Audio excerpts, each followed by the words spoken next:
परखना मत किसी को, परखना मत किसी को, फिर कोई अपना नहीं रहता। परखना मत किसी को, फिर कोई अपना नहीं रहता। किसी भी आईने में बहुत देर तक चेहरा नहीं रहता। परखना मत किसी को, फिर कोई अपना नहीं रहता। किसी भी आईने में चेहरा बहुत देर तक नहीं रहता। बड़े लोगों से जब भी मिलो फासले रखना। बड़े लोगों से जब भी मिलो फासले रखना। जहां दरिया समुंदर से मिला फिर समुंदर नहीं रहता। वेलकम बैक, मैं हूं रंजन मिश्रा और आज हम लोग पढ़ने वाले हैं combination of cell, parallel combination of cell. ये एक बहुत इंपॉर्टेंट टॉपिक है कि जब हम शेल को पैरेलल में जोड़ते हैं तो उनका इक्विवेलेंट ईएमएफ कितना आता है। ठीक है, अब यहां देखिए हमने यहां पे बनाया हुआ है दो शेल हैं, एक का ईएमएफ E1 है और एक का ईएमएफ E2 है। इसमें करंट I1, इसमें करंट I2। ये जो दो टर्मिनल है देखिए, मान लीजिए A और ये है टर्मिनल B, तो इनके बीच क्योंकि ये पैरेलल कनेक्शन है, पैरेलल कनेक्शन में टर्मिनल वोल्टेज सेम होता है। ये हमेशा की पॉइंट है, याद रखना है कि दो पॉइंट के बीच वोल्टेज हमेशा सेम रहता है। टर्मिनल वोल्टेज A और B का सेम है। अगर इसका इक्विवेलेंट सर्किट में बनाऊं तो क्या होगा, एक इक्विवेलेंट रेजिस्टेंस आएगा, that will be R equivalent, और इन दोनों का एक इक्विवेलेंट ईएमएफ आएगा। ये सर्किट कुछ इस तरीके से बनेगा, A और B।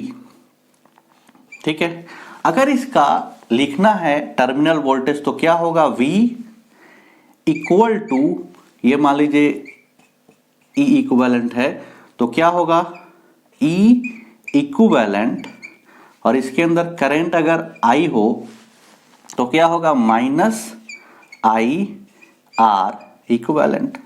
इसको इक्वेशन मैंने इसको कैपिटल R ना लिख के स्मॉल r लिखते हैं, इसको मिटा दूं। ये जो है स्मॉल r है,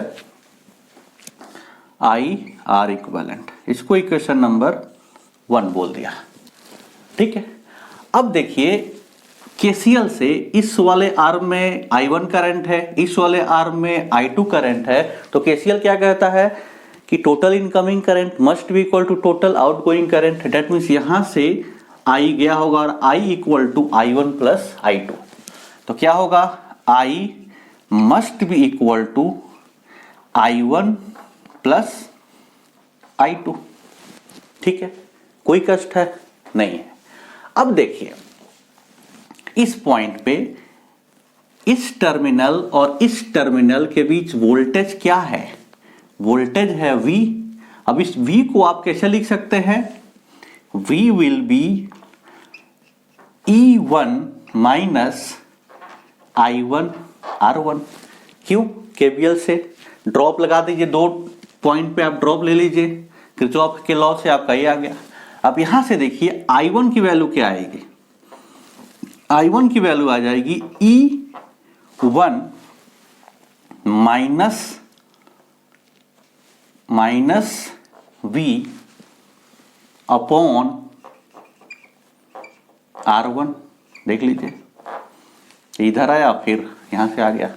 सिमिलरली इस टर्मिनल 2 पे फिर से देखिए क्या आ जाएगा, I2 will be E2 upon R2 minus V upon R2। ठीक है, अब इसकी वैल्यू यहां पे लाके डाल दीजिए, I इक्वल टू I1 की वैल्यू क्या है, E1 upon R1 minus V upon R1।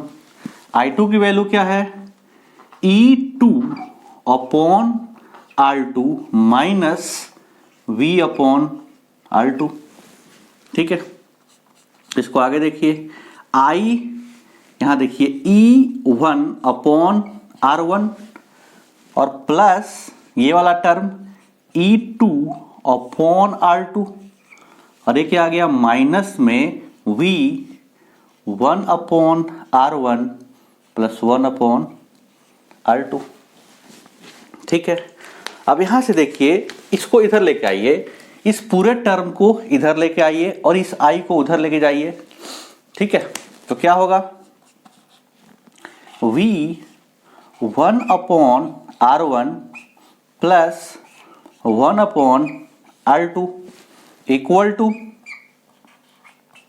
E1 upon R1 plus E2 upon R2 और ये I इधर माइनस I।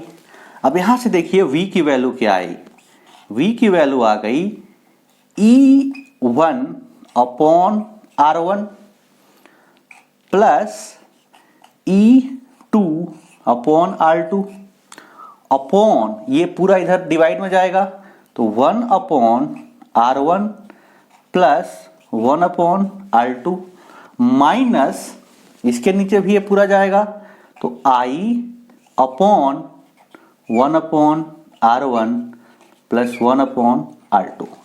इसको हमने इक्वेशन नंबर 2 बोल दिया।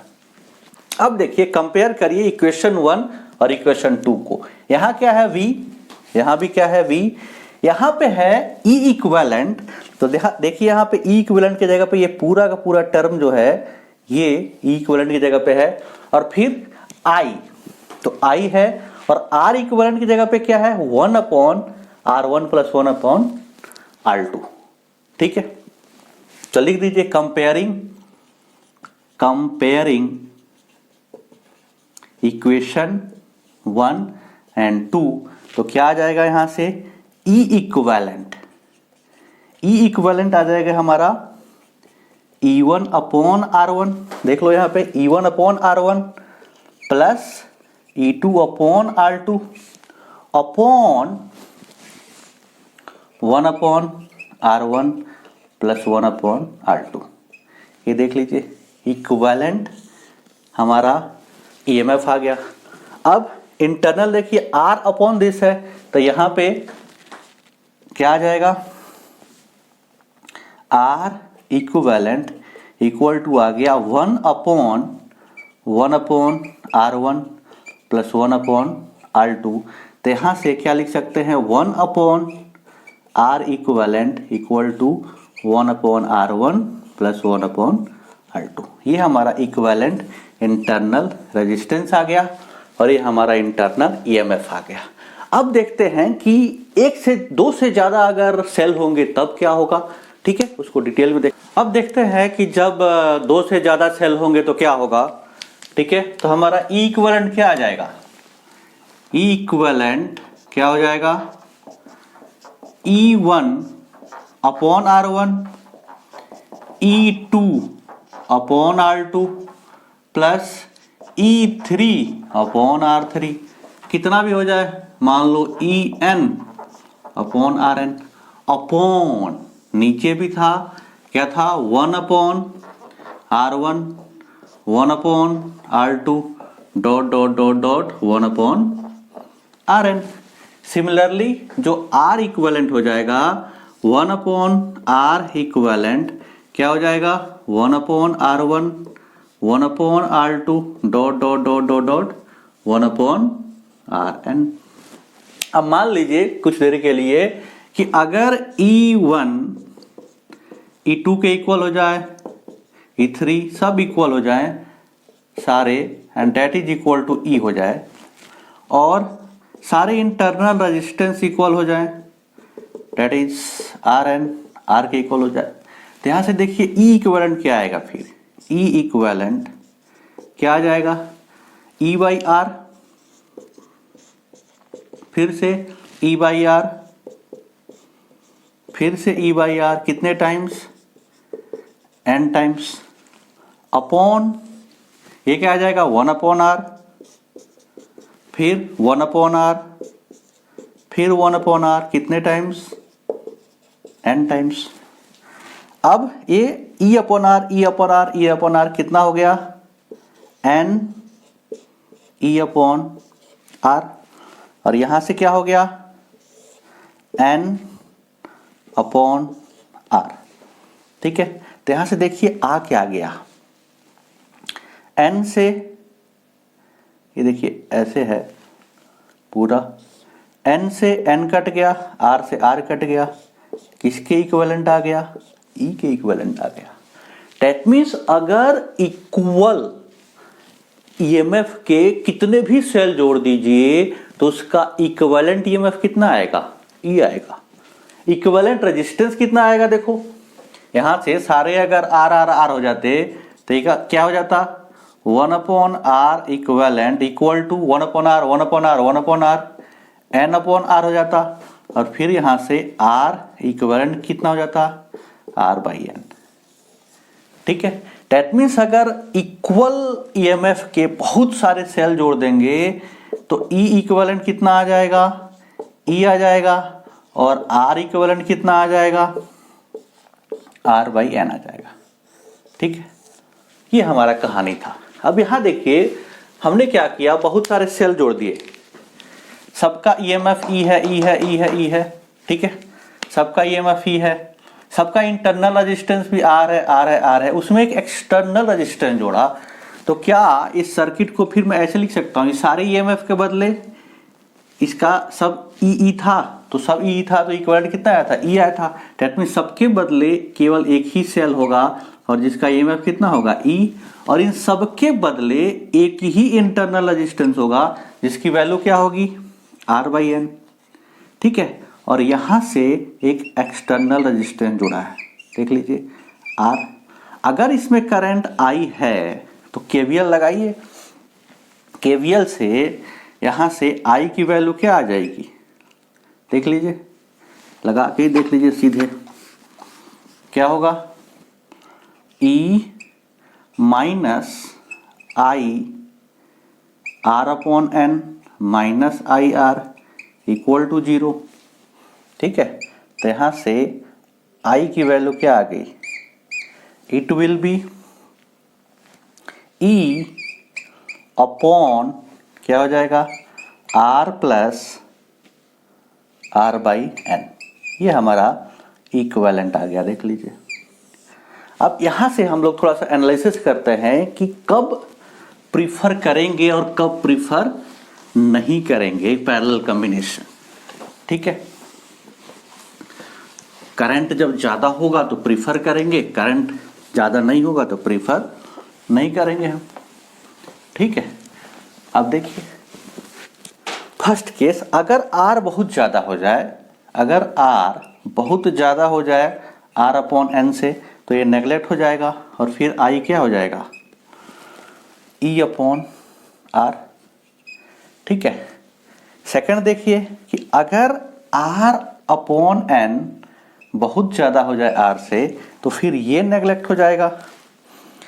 ठीक है, और फिर करंट क्या हो जाएगा? E/r/n। तो देखिए n इंटू E/r, इसमें क्या है? करंट ज्यादा आ रहा है, n टाइम्स आ रहा है, n टाइम्स आ रहा है, n into E/r। That means यहां से हमने क्या सीखा कि अगर इंटरनल रेजिस्टेंस ज्यादा है, अगर इंटरनल रेजिस्टेंस ज्यादा है, फिर हम पैरेलल कॉम्बिनेशन को प्रीफर करेंगे।